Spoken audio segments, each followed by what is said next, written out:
Hello everyone, we'll continue with our lecture. In last class, we were continuing with your animal tissue. In animal tissue, we have already covered your epithelial tissue and connective tissue. In connective tissue, we dealt with your 5 connective tissues: areolar, adipose, reticular, structural supportive tissue, as well as fluid connective tissue. In fluid connective tissue, we talked about blood. In blood, we dealt with the composition of blood, that is plasma and blood cells. In blood cells, we dealt about RBC, WBC and platelets. After fluid connective tissue, we also did a short run up on blood groups and their various types. Now moving forward, we'll continue with our lecture. So already we have done with two animal tissues, epithelial and connective tissue. So we'll be moving towards the third connective tissue. Sorry, not third connective tissue, third tissue. So the third tissue is muscular tissue. When we talk about muscular tissue, we are talking about muscles in our body. Let's have a look around. What are muscles or muscular tissue? Muscular tissues are made up of muscle fibers whose contraction and relaxation promotes the movement and locomotional activity. Every locomotion or movement in our body is because of our muscles. Imagine this, if our body won't have any muscles, how are you going to pick up things? How are you going to speak? How are you going to move around? All these activities, movement and locomotional activities, are controlled or managed by muscular tissue. So this is the important fact about muscular tissue or muscles. It helps in movement and locomotion. When we are talking about muscular tissues are of 3 types. Skeletal muscular tissue. Have a look around in the diagram over here. Over here you can have it. Look at skeletal muscular tissue. Next, smooth muscle tissue. Over here at the bottom, smooth muscle tissue, as well as cardiac muscle tissue. Now this cardiac muscle tissue is present at our heart. So there are 3 types of muscular tissue: skeletal, smooth and cardiac muscle tissue. We'll be dealing with them one by one. First one is skeletal muscle tissue. As the name suggests, skeletal muscle tissue, that means the specific muscle tissue is attached or found attached with the skeleton itself. Have a look around. These muscles are attached to the skeleton and help in its movement. Have a look at the diagram. The leg muscles over here, they are attached with our leg bones and they help in movement in our body over here. Next, these muscles are also known as striated muscles because of the presence of alternating patterns of light and dark bands. Have a look around over here. You can see the muscle tissue over here. You can see alternating light and dark patches are present over here. Stripe जैसे मौजूद हैं. इसी stripes को, light and dark की जो line डली हुई है, इसी को हम कहते हैं स्ट्रेटेड फॉर्म. अब क्योंकि इस मसल में से स्ट्रेटेड या फिर लाइन वाले फॉर्म है, जहां पे एक डार्क लाइन एक लाइट लाइन है, तो इस वजह से हम इसे क्या कहते हैं? Striated muscle. Next, skeletal muscles are also voluntary muscles composed of muscle fiber.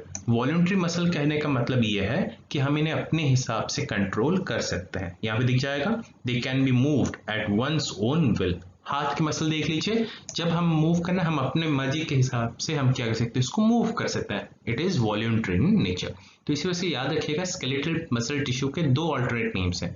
एक इसे स्ट्रेटेड मसल टिश्यू भी कहते हैं, दूसरा इसे वॉल्यूंटरी मसल टिश्यू भी कहते हैं. इसका मेन ऑब्जेक्टिव या फिर फंक्शन क्या है? The main function is movement, हाथ पैर में चलने में, मूव करने में हेल्प कर रहा है. मेंटेनेंस ऑफ पोस्चर, सीधे बैठने में, खड़े होने में, लेटने में. And generation of heat. सर्दी के टाइम पे होता क्या? हमारी बॉडी शिवर करती है. शिवर करते समय होता क्या? हमारी मसल्स आपस में फ्रिक्शन करते हैं और हीट जनरेट करती है.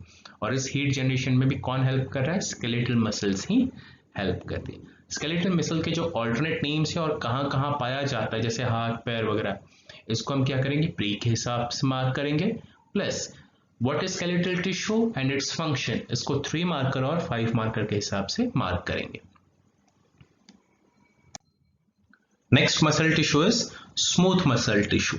जब हम स्मूथ मसल टिश्यू की बात करते हैं, यहाँ पे टर्म स्मूथ इसलिए यूज करा गया है, जब इस मसल को आप ऊपर के सरफेस से ऑब्जर्व करते हो तो इसकी सरफेस स्मूथ अपीयर होती है, तो इस वजह से इसका नाम पड़ गया है स्मूथ मसल टिश्यू।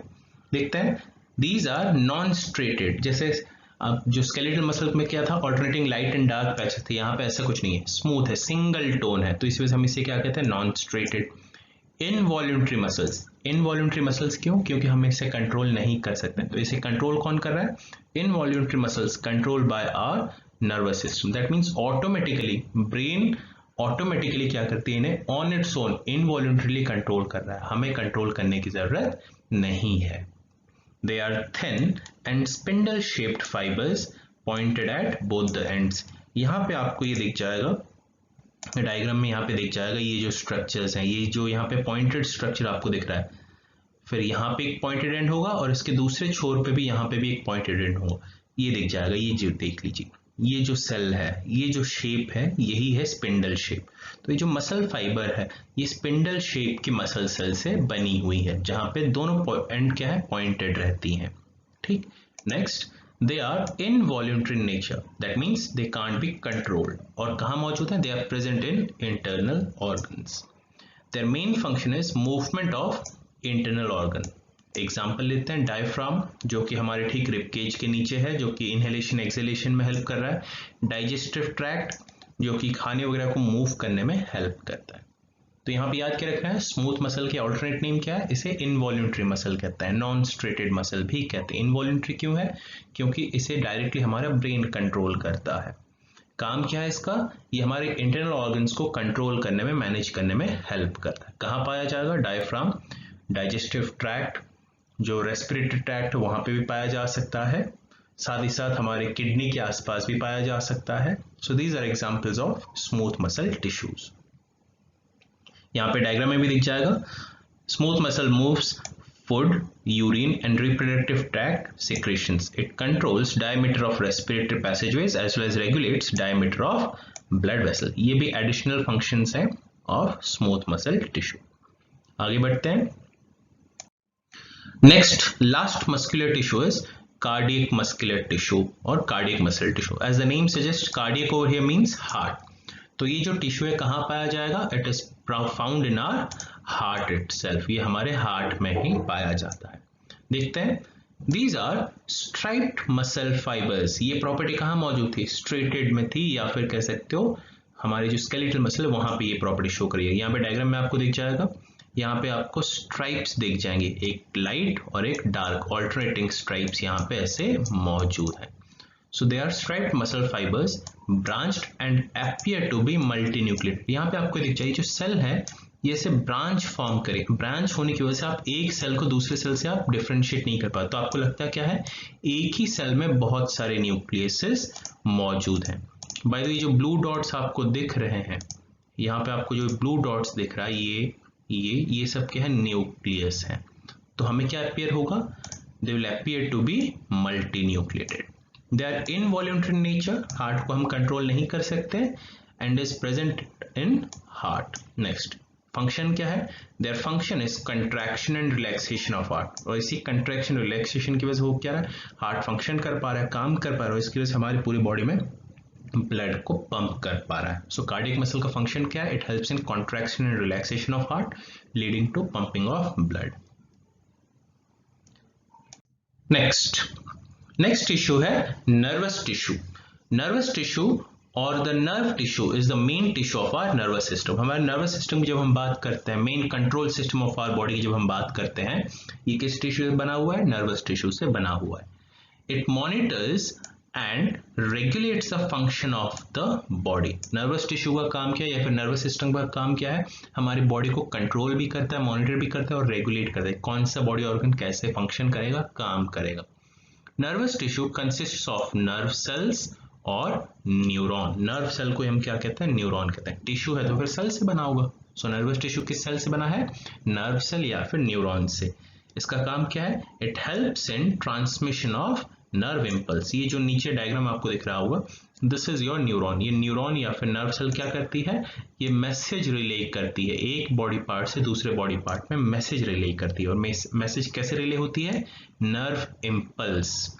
इम्पल्स का मतलब है electric signals. So electric signal के सहारे एक बॉडी पार्ट से दूसरे बॉडी पार्ट तक मैसेज रिले करी जाती है।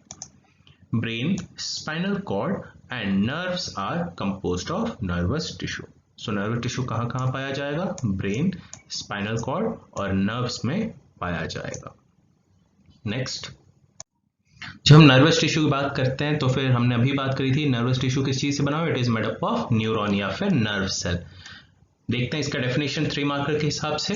It is basic unit of nervous tissue and it is made up of 3 parts, cyton, axon and dendron. Diagram पे ध्यान दीजिएगा, ये जो मेन बॉडी वाला जो स्ट्रक्चर है, ये जो स्ट्रक्चर है, ठीक, ये मेन बॉडी स्ट्रक्चर कही जाती है। और इसमें स्पेसिफिकली ये जो पार्ट है यहाँ पे कोर पार्ट है, इस कोर पार्ट को हम क्या कहते हैं, साइटन। ठीक, फिर इस कोर पार्ट से यहाँ पे जो ये हेयर लाइक स्ट्रक्चर्स ग्रो कर रही हैं, ब्रांच लाइक स्ट्रक्चर्स, इन ब्रांच लाइक स्ट्रक्चर्स को हम क्या कहते हैं, डेंड्रॉन या फिर डेंड्राइट। फिर इसी साइटन से ये जो स्ट्रक्चर आपको इलोंगेट होता हुआ दिख जाएगा यहाँ इस तरफ, इस स्ट्रक्चर को हम क्या कहते हैं, एक्सॉन। एक्सॉन का एक ऑल्टरनेट नेम है, इसे नर्व फाइबर भी कहते हैं। सो न्यूरॉन के कितने पार्ट्स हैं, 3 पार्ट्स हैं। क्या क्या है, साइटन, एक्सॉन एंड डेंड्रॉन। इन तीनों के मिलने की वजह से क्या बनता है, it becomes a nerve cell और न्यूरॉन। फिर बाद में जब ढेर सारी न्यूरॉन आपस में मिल जाती हैं तो बनता क्या है, हमारा नर्व।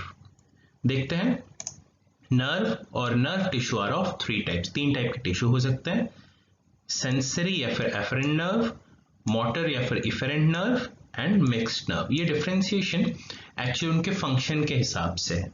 देखते हैं, sensory nerve, it carries impulse from receptor organ to brain और स्पाइनल कॉर्ड। जो पूरे बॉडी से ब्रेन और स्पाइनल कॉर्ड तक जो नर्व या फिर नर्व टिश्यू मैसेज भेजती है उसे हम क्या कहते हैं, sensory nerve.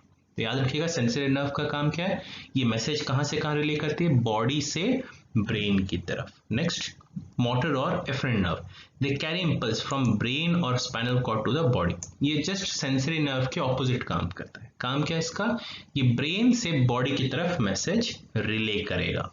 Next, mixed nerve, these are nerves that contain both sensory and motor nerve fiber and perform both the functions. That means mixed nerve वो nerve है जो sensory function भी perform कर सकता है और motor nerve के function भी perform कर सकता है। कहाँ पाया जाएगा, spinal cord में पाया जाएगा। ठीक, तो यहाँ पे थोड़ी सी गलती हो गई, यहाँ पे टाइपिंग एरर हो गया। Spinal cord, CORD, spinal cord और स्पाइनल नर्व्स में ये पाया जाता है। ठीक, मिक्स्ड इन नेचर है, दैट मीन्स सेंसरी भी है, मोटर भी है। Next, with this we are done with your animal tissue. चारों एनिमल टिश्यूज हमारे डन हो गए, epithelial, connective, muscular and nervous tissue. अब हम आगे बढ़ेंगे प्लांट टिश्यू की तरफ। जब हम प्लांट टिश्यू की बात करते हैं हमें एक चीज ध्यान रखनी चाहिए कि प्लांट और एनिमल दोनों क्या है, अलग अलग ऑर्गेनिज्म से, अलग अलग किंगडम से, साथ ही साथ दोनों में अलग अलग सेल है। तो इसी वजह से प्लांट सेल और एनिमल सेल की, बिकॉज दोनों क्या है, डिफरेंट है, सिमिलरली दोनों के टिश्यूज भी क्या रहेंगे, अलग ही रहेंगे, डिफरेंट ही रहेंगे। Reason being both are different organisms. जैसे एनिमल टिश्यू 4 सब टाइप्स में डिवाइड हुई थी, यहाँ पे प्लांट टिश्यू 2 सब टाइप्स में डिवाइड होंगे। एक एक करके डील करते हैं। Plant structure is different from the animal skeletal structure, हमारी बॉडी से टोटली डिफरेंट है। Plant tissues are basically divided into 2 types, meristematic tissue and permanent tissue. एक एक करके डील करेंगे। First one is meristematic tissue. जब हम बात करते हैं मेरिस्टेमेटिक टिश्यू क्या है, कहां पाया जाता है, देख लेते हैं। These tissues are found in those parts which have the ability of cell division. ये प्लांट के उन पार्ट्स में पाया जाता है जहां पे सेल डिवीजन हो सकता है। सेल डिवीजन मतलब यहाँ पे क्या कहा जा रहा है, सेल डिवीजन का मतलब यहाँ पे ये रिप्रेजेंट करता है जहां पे ग्रोथ हो रही है, क्योंकि सेल डिवीजन की वजह से क्या होगा, नई सेल्स बनेंगे, नई सेल्स की वजह से नए टिश्यूज बनेंगे, नई टिश्यूज की वजह से नए ऑर्गन बनेंगे, मतलब नए बॉडी पार्ट बनेंगे। तो मेरिस्टेमेटिक टिश्यू कहाँ पाया जाएगा, जहां पे प्लांट के नए नए पार्ट्स बन रहे हैं, उस जगह पे पाया जाएगा। देख लेते हैं। Depending on site of location it is of 3 types. Apical कहाँ पाया जाएगा? टिप पोर्शन में, जैसे ये डायग्राम पे ध्यान दीजिएगा, ये प्लांट का ये जो टिप पोर्शन है यहाँ पे पाया जाएगा एपिकल। सिमिलरली ये शूट का टिप है तो सिमिलरली रूट का भी टिप होगा, जैसे कि ये, तो ये रूट का एपिकल मेरिस्टम है। तो पहला मेरिस्टम क्या है लोकेशन वाइज? एपिकल, मतलब ये कहाँ पाया जाएगा? टिप पे, शूट के टिप पे, जैसे ये शूट के टिप पे और रूट के टिप पे पाया जाएगा। फिर next lateral meristem. Lateral meristem कहाँ पाया जाएगा? ये स्टेम में पाया जाएगा। स्टेम में भी स्पेसिफिक कहाँ? जो अंदर कोर वाले रीजन पे पाया जाएगा, तने वाले पार्ट में। फिर आते हैं इंटरकैलरी मेरिस्टम। इंटरकैलरी मेरिस्टम कहाँ पाया जा रहा है? इंटरकैलरी मेरिस्टम आपको दिख जाएगा जहां पे नए ब्रांचेस ग्रो करती हैं, लीव्स जहां पे ग्रो करती है वहां पे पाया जाएगा। इन स्पेसिफिक जॉइंट्स के पास ये पाया जाएगा इंटरकैलरी मेरिस्टम। अगेन जैसे ये यहाँ पे आपको दिख जाएगा, ये एरिया देखिएगा, यहाँ पे नए ब्रांचेस, नए लीव्स ग्रो कर रही हैं। यहाँ पे एक नॉट लाइक स्ट्रक्चर जिसे हम कहते हैं नोड, इस एरिया में ये पाया जाएगा। अगेन तो कितने टाइप के मेरिस्टेमेटिक टिश्यू है? लोकेशन वाइज 3 है, एपिकल, लेटरल और इंटरकैलरी मेरिस्टम। ये प्री के लिए हम मार्क करके रखेंगे। Next, these tissues are found in, कहाँ पाए जाते हैं? Found in growing parts of the plant such as apex of stem, stem के टिप पे, सेपल्स, स्टिग्मा, ये फ्लावर के पार्ट्स हैं, इंटरनोड, इंटरनोड क्या है? ये जहां पे नई लीफ ग्रो करती है ना, ये एरिया, इसे हम कहते हैं नोड। दो नोड्स के बीच की जो एरिया है, जैसे यहाँ पे एक नोड है, डायग्राम पे ध्यान दीजिएगा, यहाँ पे एक नोड है और यहाँ पे एक नोड, इन दोनों नोड्स के बीच की जो ये जगह है, इस एरिया को हम क्या कहते हैं? इंटरनोड। तो यहाँ पे भी पाया जाता है। एपेक्स ऑफ रूट, रूट के टिप पे पाया जाएगा, प्लस कैम्बियम, ये जो तना वाला जो पार्ट है बीच में, इसी को हम कहते हैं कैम्बियम। ठीक, तो यहाँ पाया जाएगा। Next, they later on convert into permanent tissues. तो मेरिस्टेमेटिक टिश्यू ही बाद में कन्वर्ट हो जाती है किस टिश्यू में? परमानेंट टिश्यू में। मेरिस्टेमेटिक टिश्यू के जो पार्ट्स हैं, कितने टाइप्स हैं, कहाँ कहाँ पाए जाएंगे, इसको प्री के लिए मार्क करेंगे। उसके अलावा meristematic tissue is a 3 mark का क्वेश्चन।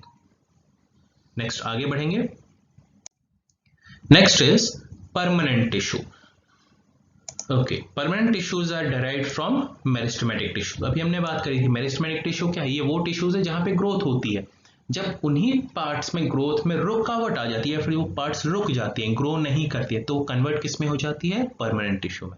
देखते हैं, such tissues are made up of cells which have matured and have lost the ability of cell division. तो जब सेल डिवीजन की एबिलिटी चली जाती है तो वही सेल्स, वही टिश्यूज किस में कन्वर्ट हो जाती हैं? मेरिस्टेमेटिक टिश्यू में कन्वर्ट हो जाती हैं। There are 2 types of permanent tissues, simple tissue and complex permanent tissue. Again simple tissue फिर 3 टाइप की हो सकती है, जैसे कि पैरेन्काइमा, कहाँ पाया जाएगा? लीफ और fruit pulp. Again leaf, fruit ये ग्रो कर रहा है, लेकिन एक स्टेज पे आके इनकी ग्रोथ रुक जाती है, तो उस समय ये किस में कन्वर्ट हो जाएगा? मेरिस्टेमेटिक से परमानेंट में। और इस टिश्यू का नाम क्या है? Parenchyma tissue. कोलेनकाइमा, ये कहाँ पाया जाएगा? स्टेम और सेल वॉल वगैरह में पाया जाता है, जो सेल वॉल को मजबूत बनाने में हेल्प करता है। स्क्लेरेन्काइमा, ये जो पेड़ के जो तने वाले पार्ट में, जो वुडी पार्ट में ये पाया जाता है। सो सिंपल टिश्यू 3 टाइप के हैं, पैरेन्काइमा, कोलेनकाइमा एंड स्क्लेरेन्काइमा। कहाँ कहाँ पाए जाते हैं, ये प्री के लिए हम मार्क करके रखेंगे। Next, complex tissue. Complex tissue फिर सब डिवाइड हो जाती है 2 टाइप्स में, जाइलम एंड फ्लोएम। आगे बढ़ेंगे, जाइलम और फ्लोएम। अगर आपने सिलेबस देखा होगा, सिलेबस में एक टर्म मेंशन करा गया था, transport in plants and transport in plants. Xylem and phloem इसी का ही पार्ट है, ट्रांसपोर्ट इन प्लांट्स के ही पार्ट है, क्योंकि जाइलम और फ्लोएम जो है ये ट्रांसपोर्टिंग टिश्यूज है प्लांट के अंदर, क्योंकि ये वाटर और न्यूट्रिएंट को ट्रांसपोर्ट करने में हेल्प करते हैं। बाय द वे, जाइलम और फ्लोएम को हम एक और नाम से भी जानते हैं, इसे वैस्कुलर बंडल टिश्यूज भी कहते हैं। वैस्कुलर बंडल टिश्यूज कहने का रीजन ये है, ये हमेशा गुच्छे में रहते हैं, बंडल में रहते हैं, तो इस वजह से बंडल आ गया। वैस्कुलर क्यों कह रहे हैं? क्योंकि ये प्लांट को वैस्कुलर स्ट्रेंथ प्रोवाइड करती है। जैसे हमारी बॉडी में क्या है, रीढ़ की हड्डी है, स्केलेटन है, जिसकी वजह से हमें सीधे खड़े होने में, पोस्चर मेंटेन करने में हेल्प करता है। पेड़ के पास तो कोई बैकबोन वगैरह है नहीं, स्केलेटन तो है नहीं, जिस वजह से होता ये है जाइलम और फ्लोएम जो है एक बंडल की तरह क्या करते हैं, एक साथ गुच्छे में रहते हैं, जिसकी वजह से वैस्कुलर स्ट्रेंथ मिलता है, पेड़ को मजबूती से खड़े होने की मजबूती मिल जाती है। तो इसी वजह से हम जाइलम और फ्लोएम को हम क्या कहते हैं, वैस्कुलर टिश्यूज या फिर वैस्कुलर बंडल टिश्यूज। तो देखते हैं जाइलम एंड फ्लोएम। जाइलम की अगर हम बात करें, it is a water conducting tissue, that means इसका काम क्या है, it is responsible for carrying water within the plant, which consists of dead and hollow cells। इसमें dead cells और hollow cells भी होंगी, जिंदा cells तो होंगी, उसके अलावा dead और hollow cells होंगी। ऐसा क्यों dead and hollow cells क्यों है, क्योंकि अभी तो हमने बात करी थी मेरिस्टेमेटिक से कन्वर्ट होकर क्या बन गया, परमानेंट, मतलब अब सेल डिवीजन होगा ही नहीं। अब क्योंकि सेल डिवीजन नहीं हो रहा है तो कुछ सेल्स क्या करती है, धीरे धीरे मरने लगती है, तो इसी वजह से यहाँ पे डेड और hollow cells होती हैं। Next, the main function of xylem is to transport water, minerals and salts from the soil to the plant body। soil से जो भी water, minerals, salts वगैरह को absorb करी जाती है, xylem का काम है ये क्या करेगा, रूट से absorb करके प्लांट के अलग अलग पार्ट्स, लीफ, स्टेम तक ये पहुंचाता है। It also provides rigidity to various plant organs। xylem tissue frequently exists in root, stem and leaf of plant. ये रूट से होते हुए लीफ तक ट्रेवल करे, तो इस वजह से रूट, स्टेम और लीफ में पाया जाएगा। साथ ही साथ ये प्लांट को क्या प्रोवाइड करता है, रिजिडिटी, मजबूती प्रोवाइड करे, ताकि वो मजबूती से स्ट्रेट खड़ा हो सके। Next, phloem tissue. फ्लोएम की अगर हम बात करें, फ्लोएम को हम क्या कहते हैं, vascular tissue through which the prepared food is transferred to various organs of the plant. Xylem क्या कर रही थी, रूट से लीफ तक क्या प्रोवाइड करा रही थी, वाटर ट्रांसपोर्ट करती थी। अब उसी वाटर को यूटिलाइज करके फोटोसिंथेसिस के सहारे प्लांट क्या करती है, खुद फूड प्रिपेयर करेगी। फिर लीफ में जब ये फूड प्रिपेयर हो जाता है, इस फूड को प्लांट के अलग अलग पार्ट्स तक सप्लाई करना है। सप्लाई के जिम्मा किसके पास आता है, फ्लोएम के पास। तो फ्लोएम क्या करता है, it is responsible for transferring और carrying forward prepared food to various parts of the plant. तो इस तरह से जाइलम और फ्लोएम काम करते हैं। इस डायग्राम पे अगर आप ध्यान दें, नीचे वाले डायग्राम पे, इस डायग्राम पे अगर ध्यान दें, यहाँ पे स्टेम की एक कटिंग ली गई है और रूट की कटिंग ली गई है। यहाँ पे जाइलम और फ्लोएम कहाँ पाया जाता है, वहां पे दिखाया गया है। ध्यान से देखिएगा, ये जो स्ट्रक्चर यहाँ पे कोन लाइक एक स्ट्रक्चर मौजूद है, ये वैस्कुलर बंडल है। यहाँ पे एक कोन जैसा स्ट्रक्चर, लेकिन ध्यान रखिएगा ये गुच्छे जैसा है, हमने बीच से काट दिया तो ऐसे अपीयर हो रही है। ठीक, ओके। यहाँ पे होता ये है, बाहर की तरफ इस साइड पे फ्लोएम मौजूद है, और ये जो अंदर की साइड पे जो पर्पल वाला जो स्ट्रक्चर दिख रहा है, ये है जाइलम। एक साथ ही गुच्छे में मौजूद है, और इनके बीच जो यहाँ पे ये स्पेस है, ये स्पेस क्या है, कैम्बियम है। पूरा ये जो स्पेस ऐसा बीच में है, इसी को हम कहते हैं कैम्बियम, जो कि मेरिस्टेमेटिक टिश्यू है। और इसके अंदर की तरफ है जाइलम, और इसके बाहर की तरफ क्या मौजूद है, फ्लोएम। रूट में भी वैसा ही है, अंदर की तरफ जाइलम है और बाहर की तरफ फ्लोएम मौजूद है। ये एक पेड़ का तना वाला पार्ट है, ट्रंक वाला पार्ट है, यहाँ पे भी देख लेते हैं। ये कोर एरिया है जिसे हम कहते हैं हार्टवुड।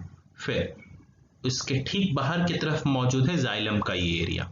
फिर जाइलम के बाद बाहर की तरफ क्या मौजूद है, ये जो एरिया है, जो बार्क वाला एरिया है, ये है फ्लोएम। तो इस तरह से प्लांट में ये मौजूद है। साथ ही साथ इसमें जो आपको ये रिंग्स दिख रही है ना, इन रिंग्स को हम क्या कहते हैं, कैम्बियम, जो कि पेड़ के जाइलम के साथ साथ ही मौजूद रहती हैं। एनीवेज, आपके लिए एक इंटरेस्टिंग फैक्ट है, कैम्बियम के लिए माना जाता है हर साल पेड़ के जो तने में एक कैम्बियम की रिंग होती है, फॉर्म करेगी। दैट मीन्स पेड़ की एज क्या है कैलकुलेट करने के लिए, जब ये कैम्बियम की रिंग्स कैलकुलेट कर लेते हो, नंबर काउंट कर लेते हो, तो आप एक अंदाजन ये बोल सकते हो ये पेड़ कितने साल पुराना है। अगर 30 कैम्बियम की रिंग्स ऐसे आपको दिख गई, तो ये पेड़ कितने साल पुराना होगा, 30 साल पुराना होगा। एक अप्रोक्सीमेट एज भी लगाया जा सकता है। By the way, counting of cambium rings to identify the age of a plant is known as dendrochronology। इस चीज को याद रखिएगा, जब कैम्बियम रिंग्स को काउंट करके एज एस्टिमेट करते हैं तो उस साइंस को हम क्या कहते हैं, डेंड्रोक्रोनोलॉजी।